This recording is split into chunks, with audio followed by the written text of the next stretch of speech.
Before we get into this episode, I just want to let you know that 101 Part-Time Jobs is all about supporting and contributing to this culture we love. We want to support alternative and independent artists. We ourselves are an independent podcast, brand, production company.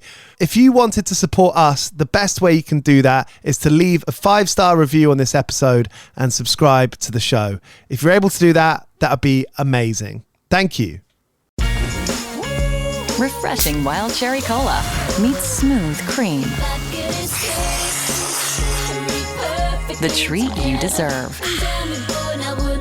Pepsi Wild Cherry and Cream. Treat yourself. LinkedIn is pretty great at a lot of things, like helping you tap into the latest trends and insights in your field. We cannot stop your coworker from tapping her pencil. LinkedIn can help you find new jobs that align with your career goals. We cannot help you find the source of that weird smell in the office fridge. Ew. And while we can't stop your coworkers from bringing their hobbies into the office, LinkedIn can help you bring your career to the next level. LinkedIn is the network that works for you. 101. So what's your story? Like, we can only speak of our own experiences. Is this recording? Yeah, we're on. We're on a podcast. We're on a podcast now. What was the question? How do you do it? How do you do it? When there's there's not loads of money, there's not loads of people egging you on, being like, go on, pal, unless you've got really nice mates. Yeah, well, like, thank God I just do. And I always have had, like, at least some support to push me. And I think just as a person, that means a lot to me and pushes me more than anything else could. It's just like a belief from friends. Yeah. And I think from going through the rest of things in life and trying to work jobs and trying to do like normal people stuff, it was like rapping's definitely like the more possible thing, even though it's like the craziest thing, because I'm just not good at stuff, you know what I mean? But I imagine, at least for me, it wasn't like a one decision. Like, it was always in the background there. Like, I'd go a couple of years trying this, a couple of years trying that. You kind of buy into yourself, like, oh, maybe I am the salesman. Yeah, maybe I'm a metal worker. Yeah, I do the bench. What things have you gotten into? In life, I think I watched too much How I Met Your Mother, and I wanted to be Ted Mosby. I wanted to be an architect for a while. That was like my first aspiration as a guy. I was like, yeah, we're gonna design some shit. I don't even know what that is, or like, I don't even remember that guy who thought he was going to be an architect. And then a couple of jobs along the line have been working with my brother doing metal work. That, like, kind of, I guess, on a small scale, architecture. There we go. We're building something. You get me? Some would say you're an architecture with your music. Some would say, and I would love if they said that. But yeah, I never really like enjoyed much things. I wanted to do anything other than, like, when I found music a couple of years ago, I was like, okay, this is good. Your brother was doing metal work. Yeah, you know, like, if you've got a family member who are doing something, and you don't mind being talked to like shit, but then you can also give it a bit back. That's not a bad scenario. It was a situation where he was kind of, my brother's like maybe 5 years older than me, but I was 16, he was like 21, and he was pretty fresh to the place, so he was kind of the baby, and then like I took his spot, and he was able to just kind of like, you're a little dope, you're the baby, and I couldn't even make cups of tea or anything. Like, they started inventing jobs for me. Like, I was fucking up so much that they were like, go paint that. And I was like, yeah, thank you. They're paying me half the pay. I did a little bit of labouring, but thankfully it wasn't in a crew. It was like a one guy in a small town, and like that I found hard, because he would treat, he was just like, you're an idiot. I'm like, yes, I'm an idiot. I've seen it. I know. That's why I'm here. I'm so sorry. Yeah, I've had that. I've had like friends' dads calling me an idiot when I went to work with them. I was like, you can't do that to me. I'm not your son. You're from an area called Jobstown. Isn't it crazy? Made for it. We were meant to be, bro. Yeah. And what's the area of Dublin called? How do you pronounce it? Tallaght. Tallaght. Got That's it. me pressing the buzzer. Yeah, it's a great place. What were your what did people your age do like growing up? What did they do? When you finished school, like what were people up to? Everybody in my group kind of does like such different things as people. Like there's such a like everyone in my group. There's a social worker. There's a engineer. there's security guards, there's like all my close friends, just all over the place, all from the same place. Enough to build a little community there. You know what I mean? I'll do the rapping. Yeah. You're the entertainment. You get me? You're a door guy. Security, everything. We're lit. I do think like where the town that I grew up in, like northwest of London, not far from Harrow, not far from Keebo. My parents are from HA3. Deep. But I don't know him yet, but we will get to know each other. Like, okay. It's that kind of area of London. Like, people's parents worked in the city, but then people would move abroad. Like, people do different shit. But I think no matter what people do, they end up inspiring you in your own way. Yeah. Because you know what it's like being around people who don't believe in themselves, and that becomes a bit of an allergic thing. Yeah. Or not allergic, that, you know, you end up getting inspired in a bad way. Yeah. 100%. I've been around that. Okay. And so that's the thing that's like, that's a very toxic and contagious thing, and something that over the last 2 or 3 years that I've just like had to be around people who want the best for themselves and want the best for me, and people that I want the best for and I see good in, and that's like super important. And like I kind of always have had that radar in life to just like be around the right people, thank God, but there was been some times where I've fallen off the track a little bit, and we just feed into the negativity and we bounce off each other, and now we're in the bubble, hating life and hating everybody, and it's us. That's the problem. And you're doing bits now. You're building. Like, it takes a long time. Everyone knows it takes a long time. Like, it feels like you have to make the right choices at every corner, which is hard. I mean, talking about 101 jobs. I mean, there's all these different jobs that go into being an artist. Yeah. Probably most of them aren't spoken, right? And being the people who you're around is a massive one of them, I think. Yeah, I thank God, have the best manager in the world over there behind the camera, breaking the fourth wall. And he does all the stuff. Does he? I do the rapping and I jump up on stage and go, hey, everybody. But like, he does everything. And so how does that work? Like, when did you meet Sean, the manager behind the camera? Sean, the manager, came into my life in 2024. Yeah. Correct? And yeah, 3. Yeah. He reached out and said, you're the GOAT, and we made some music at first, because Sean is a musician, plays the instruments, uses his voice to the highest degree. And we made some songs, but they were shite and they never went anywhere, and we were just trying some stuff out. And then a year later, he tapped in saying that he'd like to manage me, and I was delighted.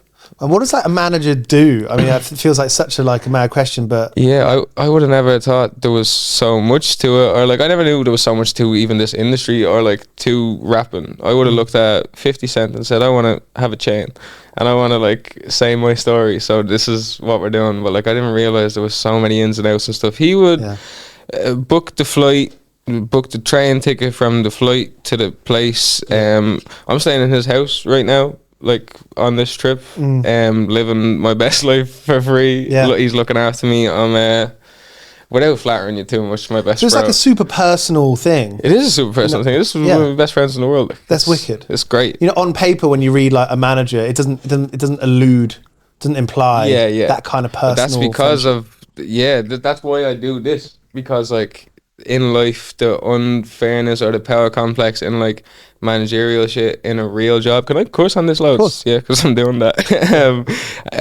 I can't get behind that. I can't be treated unfairly or like have discrepancies in like what people are saying and just like accept it and nod. It just, you know what I mean? I just can't do it. So to have someone who just like is a guy and we're just on a level as people and there's none of that, that's very important to me. When it comes to playing shows, playing festivals, making that work, making that happen, you know, when you get opportunities that you want to do, you've still got like remit there. You still need to cover your costs. Yeah. Right? The money is, we manage money pretty well for like who we are, you get me? I'm still a baby, you get me? But I feel like we've just been so successful in like going from one thing to the next and having that pay for the last thing. And it is all that. It kind of is paycheck to paycheck. Well, it definitely is paycheck to paycheck. But like, I'm so grateful that like we have completed a lot of things from paycheck to paycheck. And like, it always works. Yeah. Thanks to the guy. You know, and it maybe sounds a bit like dry to talk about, but this is like how it works. This is most of the stuff I talk about in terms of music. Like making music and stuff is probably 50% of it. You get me? Or like, let's say 60. But the reality of the world, like a lot of it is how it gets to the people. You've been pretty good on socials. There's a lot of work behind that, right? It doesn't just fall out of you. Well, I think I'm just like anxious, and my response to that is just try to be funny and like break that. And I think I've been told I'm funny enough now where I'm like, I'll just use that to my advantage, I guess. And then like put that in the format of the socials. Because like, I used to be on the gram just like posting funny stuff. Like I used to go on like I was some sort of guy before I ever did anything. I used to be on the ground like I'm so fucking funny. Or do like funny vids? Yeah, like not really like funny vids. I'd crack an egg sometimes. I cracked an egg on my head one time and they loved it. The people loved it. Yeah, it goes. But and like I just like put up a funny story, like almost a tweet, but on Instagram, because we're anti-Twitter. We don't fuck with X on this side. But yeah, and people liked it, and I was like, yeah, I think I connected to that. I'm like, I want to be funny. I wonder whether there's the thing like where you do something, you realize, okay, this is like the personality of it. Like this is how you get your personality into this framework that other people. Yeah, it's important. Understand. It's important that they know who they're dealing with when they listen to the music. You get me? Because a lot of it is social media now. A lot of people are only seeing social media. People that I know, like that I love songs from, I probably would have never streamed their songs. I just know the 45-second clip from every day on Instagram. And just recognize them. So like, you kind of have to let them know the rest because they're just seeing you on the gram. Well, when I saw you on Instagram, I guess it came up like suggested whatever, like followed you, I was like, oh, this guy's got 2 records out. This guy's got 2 full lengths out. Well, that's the way it is, right? It's like that's the funnel, and then you kind of go up that. You kind of probably got more stuff out. I have 2. I have one kind of album, and then the next one was a mixtape in my head, but Spotify calls it an album still. But and the difference between a mixtape and an album is like, I don't know, my mixtape, I think it's less pressure for me is the only thing, like where I'm like, it doesn't matter as much. My definition, I think the first mix, I grew up listening to like punk rock and hardcore, but the first mixtape I got into really was the Mac Miller Kids. Like that's a top 3 inspirations for this project I'm bringing out, is that album. Like it's the carefree, we're having fun, we're alive, we're happy to be alive, is definitely like the, look at me with the microphone over here. It's the most inspiring stuff I've like just re-listened to it, and I've just like felt young again every time I've listened to that project. And like, that's a big feeder into what I'm doing now. It's just trying to like spread goodness and just like smile. Did you discover that mixtape?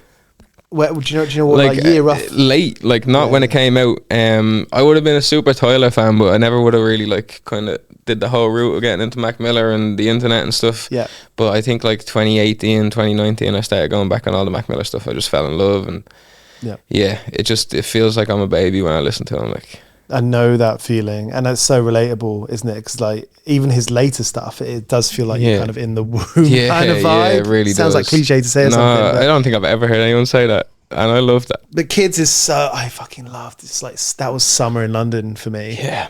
Just let's listen to that. Thumbs up. Yeah, we just stop and listen to that. It's interesting how things kind of how you get inspired by something, and how like you get a mental picture or like a taste of it. Mac Miller was a big one. What else? Like what other kind of touching points were you like? And it doesn't have to be music. I guess it's like it could never be people. Really is music. I think obviously comedy is a big deal for me in music, and I think in music in general, not just for me. Like comedy is such like a important thing. Like there's always a punchline. Rap especially there's like punchlines are like a known thing that happens in every rap song. So I think like comedians, Norm Macdonald's as a guy, just like him being so free and like he can just do anything and be himself, like that inspires me so much. He's never ever bent to like make you like him or do anything like that, and I feel like that's something I've struggled with, because I would bend and fold. Please, I'm a guy you can like. Validation. I want the validation. Yeah, you gotta stay strong. Well, I used to want it more, but I'll still take it. You get me if you have any. When he passed away, when Norm Macdonald passed away, and since then, so many clips. It's everywhere. It's fucking awesome. Yeah, it's everywhere. He's the funniest guy of all time. He really is. Like that's my final answer on funniest guy of all time. That's it. You talk about Tracy Beaker. Yes. You know, that's a great touchstone. You know, it's funny, I think in a song when you reference or when anyone references something so specific, it kind of builds this new dynamic or this new kind of side to the chamber. That's the stuff. All them little things is what makes it. You kind of have to rap until you find the little thing that is gonna like that makes me feel something. Like that's why it connects with people, is because I remember Tracy Beaker, and it made that's why I'm saying it, because I know you feel the same about Tracy Beaker. This is a part of my childhood, huge part of it. And it's like when you stumble upon that, I wonder like how long does it take for you to get to that? So like if you're sitting down at home or on the bus or whatever on your phone, how long typically will you be like grafting, chipping away at the iceberg, until a line like that happens? It's all dependent on the weather, how nice people are being to me that day. Like, it'll be very nice. If there's dogs barking right now, like it's the way I work is so different every single day, and the way like stuff comes out on me is not regular. You get me? I haven't really made music until this week for like 3 or 4 months, like because I'm so release brained right now. So like even if I sat on the bus, Eminem, 3 beanies on and 2 hoodies, ice cold with the earphones in, I don't think I'd even get anything out. You get me? Yeah. But how do you like reconcile with that it's like you come to London and then make like 4 really good songs in 2 days, and then you're like, okay, I'm the best in the world, and it just like happens. Thank you so much for the knuckle touch. I love it. It just happens, and this is the first time where I was like, it will happen again. It's okay. This too shall pass, they say. Yes. And like, I'm gonna be able to rap again, because I've had this feeling, I'm so scared and I'm not gonna be able to rap, I'm the worst, but it just comes back. And you'd been feeling that last couple of months? Yeah, I've been feeling like really, really like not confident. And like, I think without hope is resistance, they tell me, but the world is in a weird place, and for me to just be releasing music and stuff is making me feel a bit weird, and being confused about what's going on with the world and with me is making it hard for me to report on that via music. I think you just have to live with, but like you have to know what you're doing is important. Yeah. Push the for good you stuff. And for other people. Yeah. You have to remember the message. Like in general, my message right now is like smile and shake somebody's hand. That's really important. Yeah. My partner, now my fiance, moved to southeast London. We have cool socks on. I'm sorry for interrupting you. These are BLT based socks. They're supposed to be a BLT, but they're a sock. BLT as in the sandwich BLT? The classics, the famous sandwich. The famous BLT. yeah. So very nice. That's the thing. Like, I would like to get like a full English tattoo, and I was kind of looking at various sort of different kind of. They're all up here, all down there. But it's quite hard to get bacon in a design, is what I was saying. So or hard to get ham, because the ham, it's just pink, isn't it? It is just you're pink. like, that's the ham. By the way, you've got to label it. It could be burnt.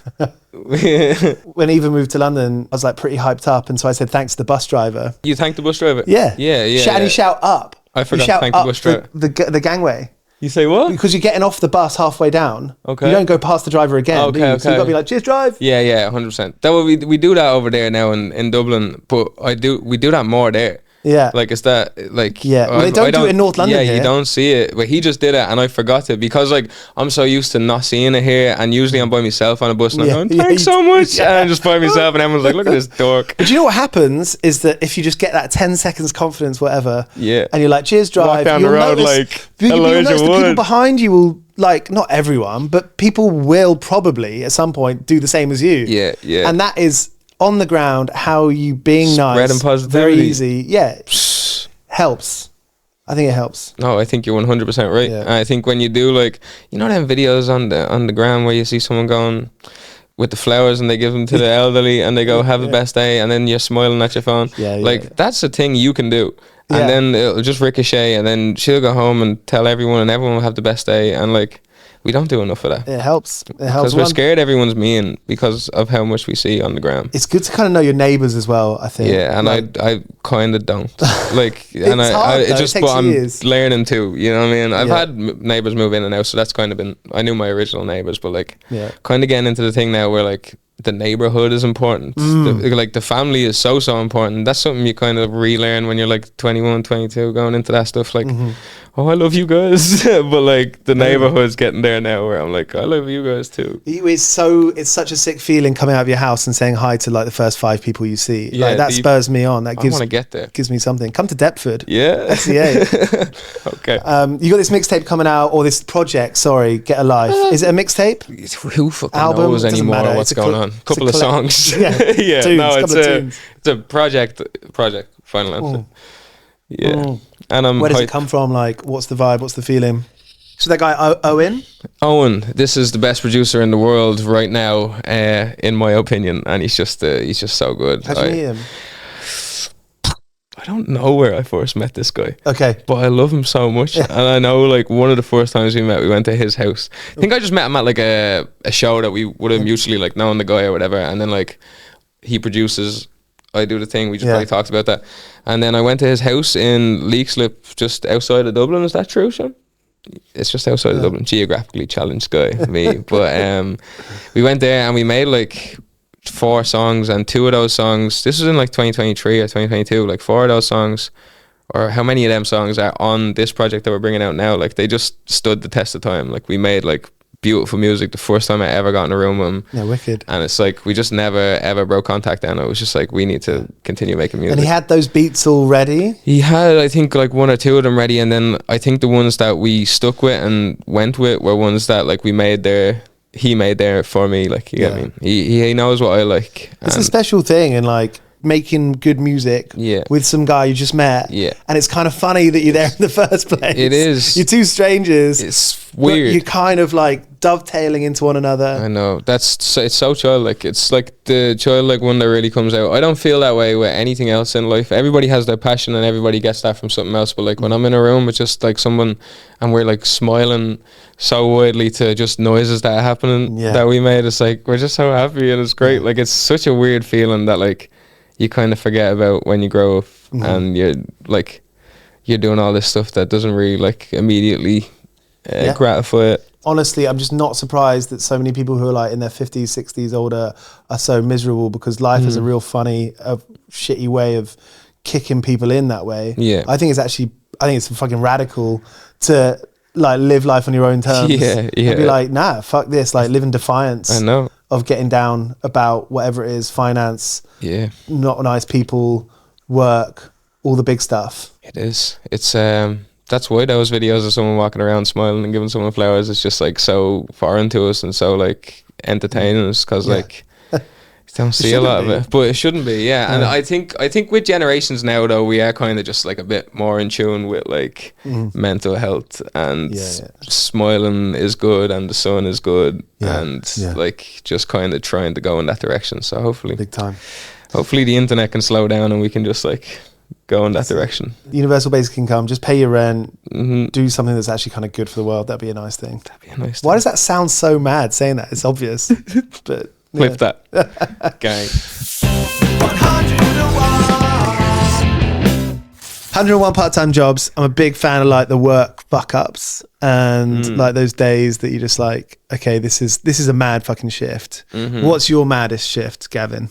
Right now, my mum works in a donut shop called Offbeat Donuts. She does the deliveries for it. They love her. She's the face of the company. She's the smiling face of the company. And I worked there like 4 years ago in a weird little like side office down in an industrial estate where it was like 10 people came in at night, 4 a.m. and made donuts in a little secret room. It was the craziest little operation ever. It smelled nice. Yeah, it smelled so good. I bet you I was the fattest anyone's ever seen anyone after like 2 months of working there. I just couldn't. Ferrero Rocher donuts and all, and they're fresh off the thing. I was like Homer Simpson. This shit was crazy. But we were working in there like 12-hour shifts from like 4 until like 12, and I vividly remember like falling asleep for like a half an hour and trying not to fall asleep, and then just like waking up like elsewhere and like sleepwalking or like but just like I don't know. So you get in at 4 a.m. 4 a.m. and you're supposed to be doing stuff. You're supposed to be doing stuff, but like sometimes to be like waiting on a delivery, or sometimes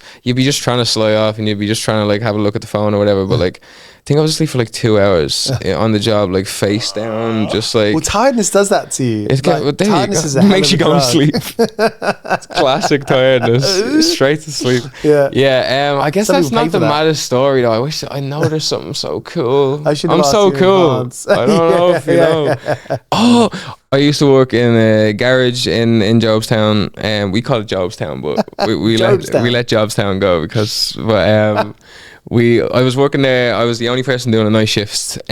Used to be into the night shifts because I'm a bit of a night owl, and I used to just be up all night anyway. So I was like, I'll just work these jobs. And I was out the back having a smoke, and I think I dropped my lighter. I had the door like half held open, go to get the lighter, door closes, and then for some reason when the door closes, the alarm inside the place goes off. How loud is this alarm? It's this loud. It's huge. Like it's not. It's a big garage. Like it has 8 pumps. There's like there's a subway in it. It's a big garage. I'm there by myself. Like, and my phone is inside. No, I don't think my phone's inside because I surely get onto someone. But yeah, I'm in slides. This is like the start of an Edgar Wright film. It's a joke. Like and that's why I'm like I couldn't get an answer out on what my worst night is because it used to get crazy. Things were like I've had some bad nights because I'm a bad worker. I was locked out for like an hour, and I think like my boss. And he hated me at the time. Like he had to like drive from an hour and 20 minutes away, come in and just think I just left the job like a week later. I've had a couple of jobs where I've just said, I've just said to my head, I'm not coming in anymore. And I'm not even going to tell the guys. Back when I was like 18 and 19, I was a bad guy.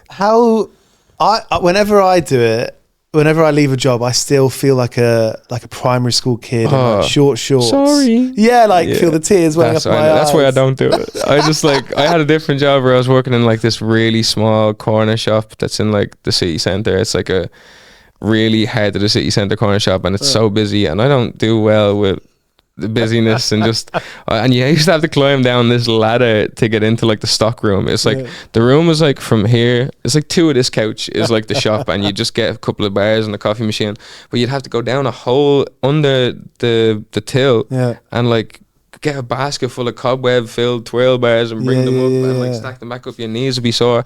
And then one day I woke up like 2 hours late, and I was like on the bus, and then the bus broke down, and I just said no, I'm turning around. And the guy was weird sometimes, and I like, forgive me to this guy if he ever listens and it wasn't this, maybe I shouldn't say, he used to like often like just touch me here, and I was like, I don't think I want to work. Hip. Yeah, and it was like, this is like 4 times a day now for the last 2 weeks you're touching me on my hip. Yeah, so I was like, this, and now my knees being sore from going up and down this ladder all the time. I don't want my hip touched anymore, my guy. You want to be thinking about I'm going the other direction. Let that slide. You get me? Could have been a hip touch of let me get past you there, but it was like, you don't need to get past me all the time. No, but you can do arm touch. And even arms too much sometimes. Listen, try not to touch me. 2026. You get me? I think that about people in vape shops. When like it's the thing, it's on the high street, and it's like they're just there. They've got like 1 meter. Yeah, that's crazy. Where do they get the vapes from? Yeah, true. Pocket. Where do they get them? They just have pockets full of vapes. I always get scared. I'm like, they're gonna blow up. I always read on Reddit how like the vape stores are blowing up. Vapes are crazy. I like smoking stuff. Yeah. So vapes got me, but What, are you on the Lost Mary? Are you on the slow burn? This is CK. I don't know what I'm on. It's got SKE. Ski. Thanks, Gavin. I appreciate you. Bro, Thanks, I said dude. I love you. Yeah, I love you. Double down. Dude. I love you twice. Cheers for watching or listening to this episode of 101 Part-Time Jobs. We've got episodes with Jeremy Corbyn, MJ Lenderman, Kneecap, Cameron Winter of Geese, Saul Adam Chesky, Matt Berninger, Self-Esteem, Dry Cleaning, and many, many, many more you can go back to watch and listen to. And coming up, we've got episodes with Stuart Lee, Arlo Parks, Kevin Morby, and Emma Doran. So subscribe to get those when they're out.